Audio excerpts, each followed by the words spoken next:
بسم اللہ الرحمن الرحیم۔ دوستو، خانہ کعبہ مسلمانوں کے لیے مقدس اور ایک مرکزی حیثیت رکھتا ہے۔ اس جگہ روزانہ ہزاروں کی تعداد میں لوگ طواف کرتے ہیں، جبکہ کروڑوں لوگ اس جانب رک کر کے نماز پڑھتے ہیں۔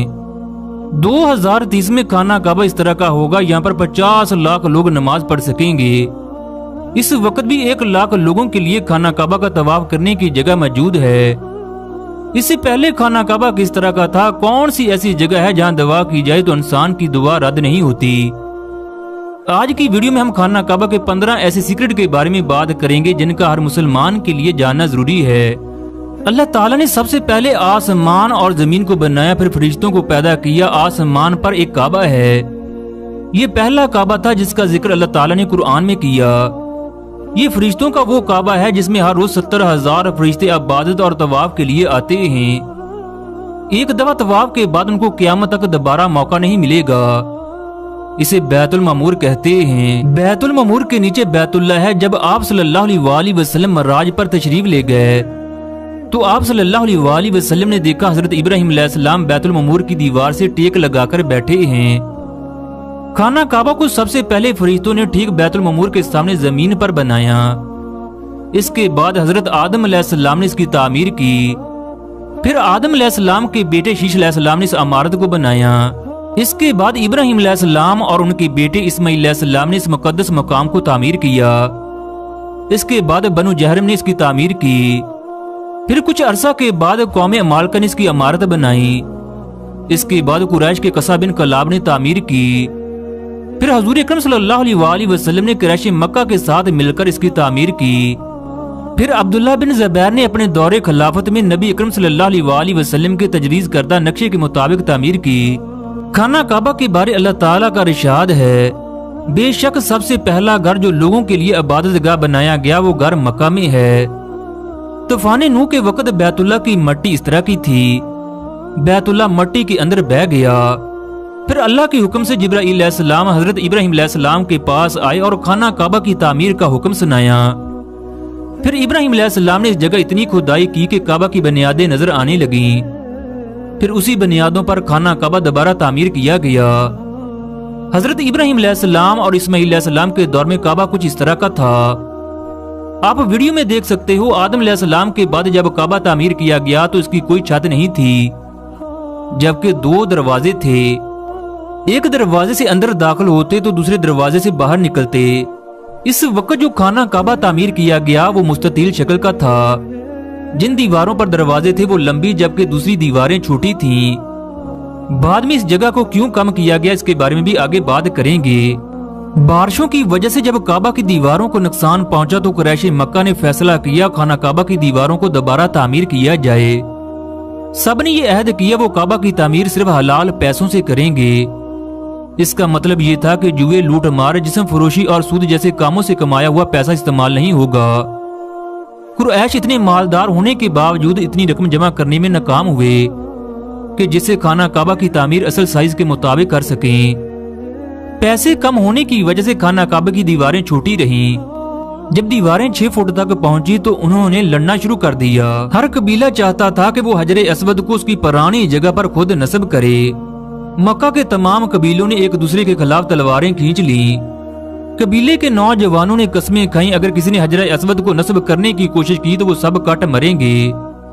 ویڈیو میں آپ دیکھ سکتے ہو آپ صلی اللہ علیہ وسلم نے فرمایا، ایک چادر لاؤ۔ چادر کو زمین پر بچھایا گیا اور حجر اسود کو اپنے مبارک ہاتھوں سے اٹھا کر چادر کے وسط میں رکھ دیا۔ پھر سب قبیلے کے سرداروں نے چادر کو تھام کر حجر اسود کو وہاں رکھ دیا جہاں حجر اسود نصب کرنا تھا۔ پھر آپ صلی اللہ علیہ وسلم نے حجر اسود کو اٹھایا اور اسے مقررہ مقام پر رکھ دیا۔ اب ہم خانہ کعبہ کے 15 سیکرٹ پوائنٹ کی بات کریں گے۔ پہلے نمبر پر ہے حجر اسود جو کہ مقدس پتھر ہے۔ آپ صلی اللہ علیہ وسلم اس پتھر کا بوسہ لیا کرتے۔ مقام ابراہیم کے اندر وہ پتھر جس پر ابراہیم علیہ السلام کے پاؤں کے نشان ہیں اور حجر اسود یہ دونوں جنتی پتھر ہیں۔ اللہ تعالیٰ نے یہ دونوں پتھر جنت سے اتارے۔ اس پتھر کے رائٹ سائڈ پر گرین رنگ کی لائٹ ہوتی ہے جہاں سے طواف شروع اور ختم ہوتا ہے۔ حضرت عمر رضی اللہ تعالیٰ عنہ نے اس پتھر سے کہا، مجھے پتا ہے تو نہ فائدہ دے سکتا ہے اور نہ نقصان پہنچا سکتا ہے، میں تمہیں صرف اس لیے بوسہ دیتا ہوں کہ محمد نے تمہیں اپنے لبوں سے چوما ہے۔ یہ پتھر جب جنت سے اتارا گیا تو سفید رنگ کا تھا، مگر لوگوں کے گناہوں کی وجہ سے یہ کالا ہو گیا۔ شروع میں یہ ایک پتھر تھا مگر اب یہ ٹکڑوں کی شکل میں تبدیل ہو گیا۔ اس کے 8 ٹکڑے ہیں۔ حجر عربی میں پتھر کو جبکہ اسود کالے اور سیاہ رنگ کو بولا جاتا ہے۔ حجر اسود کو نقصان نہ پہنچے اس غرض سے سب سے پہلے عبداللہ بن زبیر نے پتھر کے ارد گرد کھول چڑھایا۔ سلطان عبدالحمید نے اسے سونے میں مڑ دیا۔ 1281 میں سلطان عبدالعزیز نے اسے چاندی میں تبدیل کر دیا۔ حجاج بن یوسف نے عبداللہ بن زبیر کو پکڑنے کے لیے خانہ کعبہ پر اتنے پتھر برسائے کہ حجر اسود کے 3 ٹکڑے ہو گئے۔ اس پتھر کو چھونا مبارک ہے۔ یہ پتھر قیامت کے دن ہر وہ شخص کی گواہی دے گا جس نے اس کا استعلام کیا۔ اس پتھر کو چھونا گناہوں سے کفارے کا باعث بنتا ہے۔ جب حجر اسود چوری ہونے کے بعد ملا تو یہ ٹکڑوں کی شکل میں تھا۔ اس کے 8 ٹکڑے خانہ کعبہ میں لگائے گئے جبکہ 6 ٹکڑے ترکی میں ہیں۔ 4 ٹکڑے ترکی کی مسجد محمود پاشا میں لگائے گئے جبکہ 1 ٹکڑا ترکی کی بلی مسجد میں لگایا گیا۔ 1 ٹکڑا عظیم سلطان کے مزار پر لگا ہے۔ نمبر 2، خانہ کعبہ میں داخل ہونے کے لیے صرف ایک دروازہ ہے جسے باب کعبہ کہا جاتا ہے۔ تبا وہ پہلا بادشاہ تھا جس نے خانہ کعبہ کا دروازہ لگوایا۔ جب ابراہیم علیہ السلام نے خانہ کعبہ تعمیر کیا تو اس کے دروازے زمین کے ساتھ تھے۔ جب قریش نے کعبہ تعمیر کیا تو اس کو زمین سے 2.5 میٹر اونچا رکھا گیا۔ اس کا مقصد یہ تھا کہ کعبہ کے اندر صرف خاص لوگ ہی داخل ہو سکیں۔ اس وقت سے لے کر آج تک اگر کوئی خاص مہمان آتا ہے تو اس وقت ہی کعبہ کے دروازے کو کھولا جاتا ہے۔ کعبہ کے دروازے پر بہت ہی خوبصورت انداز میں قرآنی آیت لکھی ہیں۔ اس پر یہ بھی لکھا ہے، اے میرے بندو جنہوں نے اپنی جانوں پر ظلم کیا وہ کبھی بھی رب کی رحمت سے محروم نہ ہوں۔ کعبہ کے دروازے پر یہ بھی لکھا ہے، داخل ہو جاؤ امن اور سلامتی کے ساتھ۔ تبا وہ پہلا بادشاہ تھا جس نے کعبہ کا دروازہ بنوایا اور اس کی چابی تیار کروائی۔ حضور اکرم صلی اللہ علیہ وآلہ وسلم کے دور تک وہی دروازہ تھا۔ پھر عبداللہ بن زبیر نے دروازے کو تبدیل کر کے 11 ہاتھ لمبا دروازہ بنوایا۔ اس وقت خانہ کعبہ میں جو دروازہ نصب ہے اس پر 280 کلو گرام سونا لگایا گیا۔ اس کی تیاری میں 10,43,020 ریال خرچ ہوئے جبکہ سونا اس کے علاوہ ہے۔ اس دروازے کو بنانے میں 12 ماہ لگے۔ اسے عثمانی دور میں 1398 میں کعبہ کی زینت بنایا گیا۔ تیسرے نمبر پر ہے میزاب کعبہ۔ میزاب عربی میں پرنالے کو کہتے ہیں۔ خانہ کعبہ کی چھت پر لگا پرنالا جسے بارش کا پانی کعبے کی چھت سے حتیم میں گرتا ہے، یہ پرنالا سونے کا بنا ہے۔ ابراہیم علیہ السلام کے دور میں کعبہ کی چھت نہیں تھی، لیکن جب قریش نے کعبہ تعمیر کیا تو کعبہ کی چھت بنائی گئی، پھر پرنالا لگا کر پانی کو نیچے اتارا گیا۔ جب بارش ہوتی ہے تو لوگ اس پرنالے کے نیچے نہاتے بھی ہیں، اسے رحمت کا پرنالا بھی کہا جاتا ہے۔ اس پرنالے کو کبھی لکڑی، کبھی چاندی اور کبھی سونے کا بنا کر لگایا گیا۔ اس پرنالے کے نیچے اللہ کی خاص رحمت ہوتی ہے۔ چوتھے نمبر پر ہے شادروان۔ خانہ کعبہ کے ساتھ نیچے جو سفید رنگ کا پتھر ہے، اس پتھر کے اوپر جو کنڈے لگے ہیں جن کے اندر رسی ڈال کر خانہ کعبہ کے غلاف کو باندھا جاتا ہے۔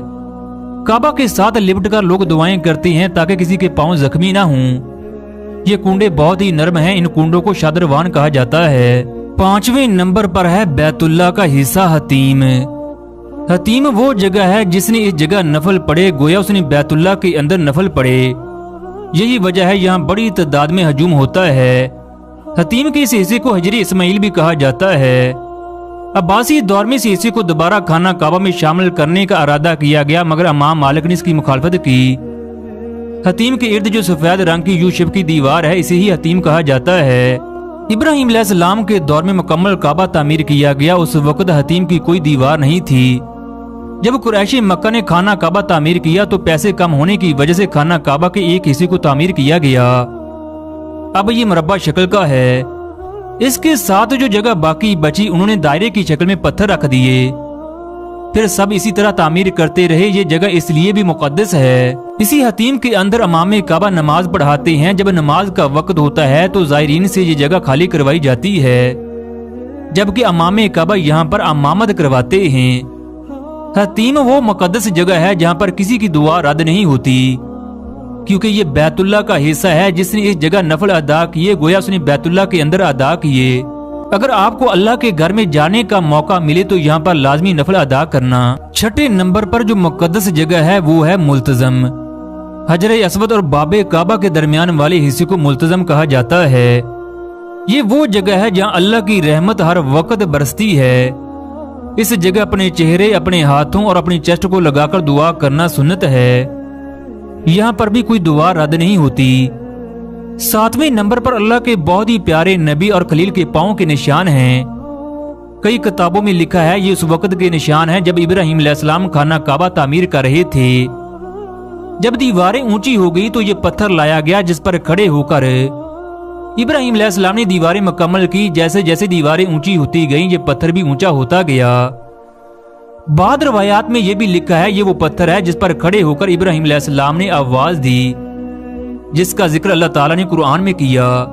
تو وہ اپنے مقام پر کھڑے ہو گئے اور کہنے لگے، لوگوں آپ کے پروردگار نے ایک مکان لیا ہے، لہذا اس کے پاس حج ادا کرو۔ پھر فرمایا اور مقام ابراہیم کو نماز پڑھنے کی جگہ بناؤ۔ اس جگہ نفل ادا کرنا بہت ہی مقدس ہے۔ اس جگہ پر بھی انسان کی ہر دعا قبول ہوتی ہے۔ یہ اللہ تعالیٰ کا بہت بڑا معجزہ تھا۔ جب ابراہیم علیہ السلام پتھر پر کھڑے ہوئے تو یہ موم کی طرح نرم پڑ گیا۔ اس پتھر پر ابراہیم علیہ السلام کی انگلیوں کے نشان بھی واضح تھے، مگر زائرین ہاتھ پھیرتے رہے جس کی وجہ سے نشان مٹ گئے۔ جب اس کی صفائی کرنی ہوتی ہے تو ارد گرد ایک پلاسٹک کی دیوار کھڑی کر کے اسے کھول کر صفائی کی جاتی ہے۔ 8ویں نمبر پر کعبہ کے 4 کونے ہیں جن میں دروازے کے ساتھ اور پیچھے والے کونے کو خاص فضیلت حاصل ہے۔ جو ابراہیم علیہ السلام نے کعبہ تعمیر کیا وہ مستطیل شکل کا تھا، جبکہ جو قریش نے تعمیر کیا وہ مربع شکل کا ہے۔ کعبہ چھوٹا ہونے کی وجہ سے 3 اور 4 نمبر کونے ختم ہو گئے۔ جو نیا خانہ کعبہ تھا اس کے اندر 1 اور 3 نمبر کونے رہ گئے، کیونکہ یہ وہی کونے ہیں جو ابراہیم علیہ السلام نے بنائے۔ باب کعبہ کے ساتھ جو کونا ہے اسے رکن حجر اسود کہا جاتا ہے، کیونکہ یہ حجر اسود کے اوپر ہے، جبکہ پیچھے والے کونے کو رکن یمانی کہا جاتا ہے۔ اس کونے کی سمت یمن کی جانب ہے۔ نیچے وہ جگہ ہے جہاں پر خانہ کعبہ کا غلاف نہیں۔ یہ وہ جگہ ہے جسے حضور اکرم صلی اللہ علیہ وآلہ وسلم ہاتھ لگاتے یعنی استلام کرتے۔ یہ جگہ بھی مسلمانوں کے لیے انتہائی مقدس ہے، یہاں پر بھی ہر دعا قبول ہوتی ہے۔ حجر اسود اور رکن یمانی کے درمیان آپ یہ دعا کرتے، اے رب ہمیں اس دنیا میں جو کچھ بھی اچھا ہے عطا فرمائیے اور ہمیں جہنم کے عذاب سے بچا۔ خانہ کعبہ وہ جگہ ہے جہاں انسان گناہوں سے اس طرح پاک ہو جاتا ہے جیسے ابھی ماں کے پیٹ سے پیدا ہوا ہو۔ جب زائرین احرام باندھ کر یہاں طواف کرتے ہیں تو اللہ تعالیٰ فرشتوں سے کہتا ہے، میرے بندے جو کچھ مانگ رہے ہیں انہیں عطا کر دو۔ خانہ کعبہ کے اس کونے کو رکن شامی کہتے ہیں کیونکہ اس کی سمت شام کی جانب ہے، جبکہ یہ جو آخری کونا ہے اسے رکن عراقی کہا جاتا ہے، اس کی سمت عراق کی جانب ہے۔ 12 نمبر پر ہے خانہ کعبہ کا غلاف۔ ابتدا میں خانہ کعبہ بغیر غلاف کے تھا۔ تبا پہلا بادشاہ تھا جس نے بیت اللہ پر غلاف چڑھایا۔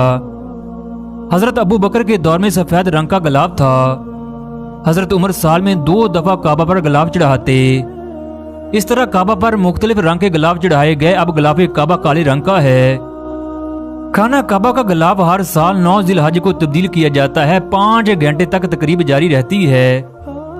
پہل خانہ کعبہ کے غلاف کو رسیوں کی مدد سے اوپر کی جانب باندھا جاتا تھا، لیکن اب حج کے دوران کعبہ کے ساتھ کاٹن کا کپڑا باندھا جاتا ہے۔ اس کا مقصد یہ ہے کہ حج کے دوران بہت زیادہ ہجوم ہوتا ہے، جس کی وجہ سے لوگ کعبہ کے داغے کو کھینچتے اسے کینچی کی مدد سے کاٹنے کی کوشش کرتے ہیں۔